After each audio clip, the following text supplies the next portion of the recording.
नमस्कार, मैं सुमित स्वर्णकार आपका फिर से स्वागत करता हूं आपके अपने YouTube channel true and fair accounting solutions पे। दोस्तों, आज की वीडियो हम बनाकर लेकर आए हैं हमारे ऐसे दोस्तों के लिए जिनका फूड का बिजनेस है, जिनका रेस्टोरेंट का बिजनेस है। तो उन कई ऐसे बिजनेस में क्या होता है कि कस्टमर्स आते हैं, आपको मल्टीपल टाइम्स ऑर्डर करते हैं और आप उसके बाद उनको सर्व करने के बाद एक फाइनल बिल उनको प्रोड्यूस करते हो। फॉर एग्जाम्पल, मान लीजिए आपका एक रेस्टोरेंट है जहाँ पर आपने अलग अलग 10 अलग अलग टेबल बना के आपने रखे हैं। हर एक टेबल पे कस्टमर्स आएंगे, आपको अलग-अलग ऑर्डर करेंगे। तो आप इन सब चीज़ को कैसे मैनेज करोगे, कैसे मेंटेन करोगे? किचन में कौन से टेबल का ऑर्डर क्या बनाना है, कैसे पता चलेगा? और प्रॉपर तरीके से कि जब बिल बनाओगे तो कौन से टेबल का कौन-कौन सा खाना ऑर्डर हुआ था, उसका ही बिल बनना चाहिए। ये सारा जो भी कॉम्प्लेक्स सा काम है, इसको हम आज बिज़ी में बहुत ही ईज़ी तरीके से आपको करके दिखाएँगे। तो बने रहिए वीडियो में और वीडियो को आखिर तक देखिएगा, क्योंकि यहाँ पर आपको बहुत सारी इंपॉर्टेंट चीजें पता चलेंगी कि आप किस तरीके से बिजी को बहुत ज्यादा यूजफुल बना सकते हो। तो चलिए स्टार्ट करते हैं। यहाँ पर आप क्या करोगे, सबसे पहले ट्रांजेक्शन वाले टैब पर आओगे। यहाँ पर आपको सबसे पहला ऑप्शन मिलेगा केओटी। केओटी बेसिकली क्या, आपका ये एक सेल्स ऑर्डर है। मतलब क्या, जब कस्टमर्स आते हैं, आप उनको ऑर्डर देते हो तो आप केओटी में रिकॉर्ड करोगे। हम यहाँ पर केओटी में आ जाएंगे। सबसे पहले हमने ऐड किया। ऐड करने के बाद हमको इस तरीके से स्क्रीन दिखाई देगी, जहां पर हम क्या करेंगे, एक टेबल चूज कर लेंगे। लेट्स सपोज हमने ले लिया टेबल नंबर 99 कि कौन से टेबल पे कस्टमर्स ने ऑर्डर दिया है। यहाँ पर मान लीजिए कस्टमर ने सबसे पहले दिया मिनरल वाटर का ऑर्डर, तो यहाँ पर उसने बोला 3 बोतल मिनरल वाटर ले आना। फिर उसने बोला कि आप चना ड्राई लेकर आना 2। फिर उसने बोला कि आप मसाला पापड़ लेकर आ जाना, तो हमने यहाँ पर मसाला पापड़ दे दिया। फिर उसने बोला कि आप हमको मशरूम का कुछ मशरूम चिली ला के दे देना। बस इतना उसने ऑर्डर किया। तो फर्स्ट ऑर्डर में कस्टमर्स ने क्या किया, 4 अलग-अलग आइटम का हमको ऑर्डर किया। हमने इन चारों को सेव कर लिया और अब इसको हम सेव करेंगे। सेव करने के बाद क्या होगा, इसका एक केओटी प्रिंट निकलेगा। एक ऑप्शन आएगा आपको कि क्या हम प्रिंट कर दें इस केओटी को, तो हम यस करेंगे। यस करने के बाद आप देखोगे कि यहाँ पर आपका जो भी ऑर्डर आपने दिया था, वो एक अच्छे तरीके से सिस्टमेटिक तरीके से ऑर्गेनाइज्ड होकर आपका एक केओटी प्रिंट हो जाएगा। अब आप क्या करोगे, इस केओटी का 2 प्रिंट आउट निकालोगे, एक प्रिंट आउट दे दोगे किचन में ताकि वे लोग इस आइटम को रेडी करें, और एक केओटी दे दोगे बिलिंग काउंटर पे कि जब फाइनल बिल बनेगा तो उसको वो क्रॉस वेरीफाई कर सके।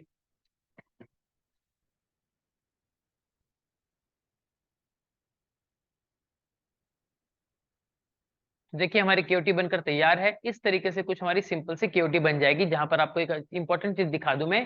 यहाँ पर कितने तारीख को केओटी बनी और कितने बजे बनी है, और कौन से टेबल के लिए बनी है, किस आदमी ने इसका ऑर्डर लिया है, ये सारी की सारी चीजें यहाँ पर प्रिंट होकर आ जाएगी।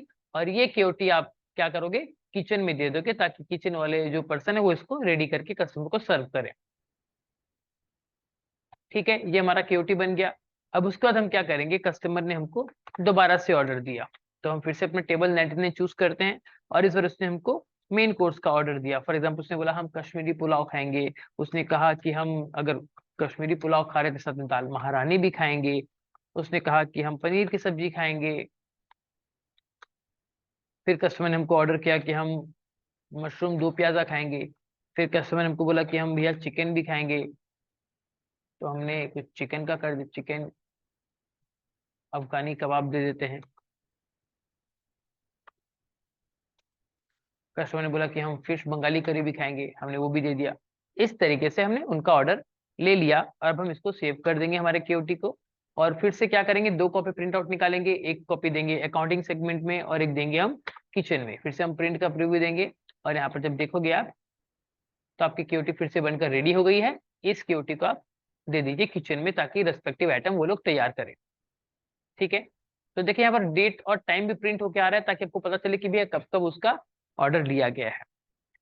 तो यहाँ पर अब हम क्या करेंगे, अब हम मान के चल रहे हैं कि इसने दो ऑर्डर ही दिया था। अब कस्टमर कहता है कि भैया आप मेरा फाइनल बिल बनाकर ले आओ, बहुत हुआ अब हम चले जाएंगे। तो एक चीज ध्यान रखिए, जब फाइनल बिल बनेगा तो उसके बाद कस्टमर आपको पेमेंट करेगा। पेमेंट कर सकता है वो कैश में, वो कार्ड में, पेटीएम क्यूआर कोड वगैरह में कर सकता है, या फिर कभी कभी कस्टमर्स के पास कुछ स्पेशल कूपन्स वगैरह हैं, डिस्काउंट कूपन, जिसको कि वो यूज कर सकता है। तब हम वो यहाँ पर देखते हैं। तो चलिए हम ट्रांजेक्शन में जाएंगे, हम सेल्स में जाएंगे और यहाँ पर पीओएस वाले ऑप्शन को चूज करेंगे। एंड उसके बाद वाउचर सीरीज में हम फूड को चूज करेंगे। आपके पास जो बिजी है, हो सकता है उसमें ये स्क्रीन ना दिखे क्योंकि ये हमने कस्टमाइज किया हुआ है। तो हम पीओएस में जाके यहाँ पर फूड को चूज किए और हम ओके करते हैं। अब उसके बाद हम क्या करेंगे, देखिए बहुत ही सिंपल सा प्रोसेस है। यहाँ पर हम सबसे पहले हमारे टेबल को चूज कर लेंगे कि हमने कौन से टेबल का ऑर्डर के अगेंस्ट में फाइनल बिल बनानी है।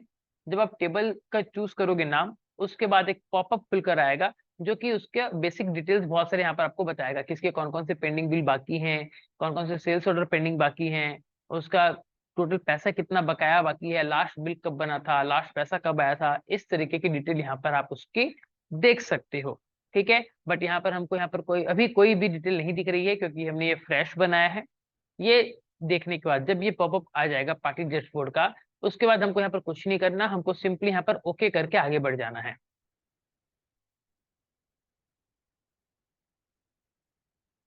तो जैसे ही हमने टेबल नेटवर्क को चूज करके एंटर दबाया, यहाँ पर एक ऑप्शन आ जाएगा, पार्टी डैशबोर्ड बोलते हैं इसको हम यहाँ पर ओके दबा देंगे। ओके दबाने का क्या होगा, यहाँ पर आप देखिए हम आ जाएंगे इस बिलिंग शिपिंग डिटेल्स पे। यहाँ पर हम कस्टमर्स का डिटेल डाल सकते हैं कि कस्टमर्स अनरजिस्टर्ड है, कस्टमर्स का मोबाइल नंबर भी यहाँ पर हम डाल सकते हैं। अगर हम इसको मोबाइल नंबर डाल देंगे तो आगे की डिटेल्स यहाँ पर ऑटोमेटिक आ जाएगी। ठीक है, अब इसको हम ओके कर देते हैं। अब यहाँ पर वेटर जो है हमारा फिक्स हो गया। अब यहाँ पर जब आप आइटम पे आओगे, तब आपने क्या किया, जो भी आप पुराने उसको केओटी दिए थे, जो सेल्स ऑर्डर आपने दिया था, उसकी लिस्ट हम यहाँ पर क्या करेंगे, F11 देखिए नीचे देखिए यहाँ पर बिजी में F11 पे क्या दिया है, ऑर्डर्स। तो हमारे लिए ऑर्डर्स क्या थे, हमारे केओटीज थे। तो हम यहाँ पर F11 प्रेस करेंगे तो यहाँ पर हम क्या करेंगे, हमारे ऑल ब्रोकर मतलब हमारे सारे सेल्समैन के यहाँ पर हम जो भी हमने लिया था उससे ऑर्डर यहाँ पर आ जाएगा। तो यहाँ पर हमने क्या किया, हमने दोनों केओटी को टिक कर लिया। यहाँ पर 4 5 10 ऑर्डर भी आ सकते हैं, बट यहाँ पर फिलहाल हमने इन दो को बनाया था तो ये दो आगे। और हाँ ध्यान रखिए, तारीख ध्यान रखिएगा, ये आज की तारीख की ही है दोनों के दोनों। हमने दोनों को चूज किया, चूज करके हम ओके कर दिए। तो देखिए ऑटोमेटिक मेरा ये जो बिल था, ये मेरा ऑटोमेटिक बिल बन जाएगा, सारे के सारे आइटम वहां से उठा के ये बिजी ऑटोमेटिक डाल देगा। ठीक है, इतना डालने के बाद हम क्या करेंगे, लेट सपोज यहाँ हमारा बिल बना 2052 रुपये 50 पैसे का। ठीक है, अब लेट सपोज कस्टमर हमको कुछ एक कूपन देता है, तो रिडीम 500 1000 हमने कूपन बना रखा था मान के चलिए। तो यहाँ पर उसने क्या किया, हमको एक कूपन दिया जिससे 500 रुपये उसके डिस्काउंट हो गए और फाइनल बिल बने यहाँ पर आपका 1552 रुपये 50 पैसे का। ठीक है, अब हम इसको फर्दर डिस्काउंट दे देते हैं। फर्दर डिस्काउंट हम इसको कितने रुपए का देते हैं, इसको 2.5 रुपए का दे देते हैं ताकि राउंड ऑफ हो जाए। हमने इसको 2.5 रुपया करके 1550 रुपए का फाइनल बिल बना दिया। अब हम इसको सेव कर देते हैं। सेव करने के बाद ये हमको पूछेगा भैया कस्टमर ने आपको इसका पेमेंट कैसे किया, कैश में किया, बैंक से किया, या ये हम उसको कम्प्लीमेंट्री गिफ्ट उसके तौर पे उसको खिला दिए हैं। ठीक है, तो मान के चलिए कस्टमर ने हमको पूरे के पूरे 1550 रुपए दे दिए। अब यहाँ पर हम क्या करेंगे, कस्टमर से हमको मान लीजिए 500 के 4 नोट दिए तो वो 2000 रुपए हो गए। यहाँ पर हम कैश स्टैंडर्ड में डालेंगे 2000 रुपए और एंटर करेंगे तो यहाँ पर आ जाएगा कैश टू बी रिटर्न, कितने कैश आपको वापस करने कस्टमर्स को, यहाँ पर आ जाएगा। इतना करके इसको हम ओके करते हैं। ओके करने के बाद हम इसको हम कर देंगे सेव और ये हमारा बिल हो जाएगा फाइनल लॉक। और उसका ये हमको इसका प्रिंट आउट निकालेंगे, प्रिंट आउट निकाल के हम कस्टमर्स को दे देंगे। तो देखिए इसका किस तरीके से इसका बिल बनेगा वो भी हम आपको दिखा देते हैं।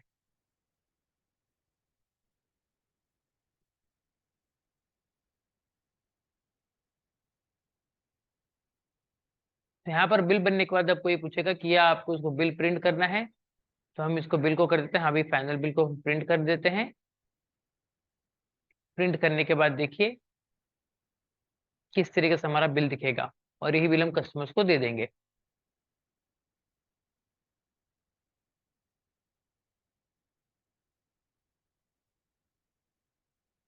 तो ये देखिए यहाँ पर ये हमारा बिल फाइनल बनकर निकल के आ गया।